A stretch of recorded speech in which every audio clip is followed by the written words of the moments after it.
Good morning guys, nandito na kami sa beach ng Boracay. Talagang true lulu ang mga sinasabi nilang napakapino ng buhangin dito. Para siyang alam mo yung kinakain natin, yung pulburon yun. Ganun ang texture niya, napakapino guys. Kaya ang pinaka-the best na gawin mo lang dito, wag na kayo mag-activity, maglakad-lakad lang kayo rito sa beach, relax lang kayo yan, no? Grabe naman. Joke lang, nagre-react yung dalawa kong voice konsensya. Grabe naman daw. So guys, gusto nila, kung gusto niyo ganito lang gawin yung buong maghapon, halukain niyo yung buhangin, no problem. Kung gusto niyo maglakad na maglakad or mag-activities, it's all your choice na. Pero kami masaya na kami rito, ganito lang yung buhangin, no. Nakakatuwa, napaka-Pinoy niya, oh. Yan. Oh guys, thank you sponsor Equinox Des.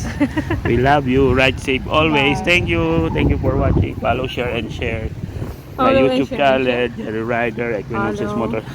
Sa mga customer namin ng NK400, thank you for your support, for matupad namin tong Boracay first family tour namin. So halika, maglalakad na kami kasi lalapit na naman yung mga tour guide namin. Istorboy na naman kami sa aming mga moment. So thank you.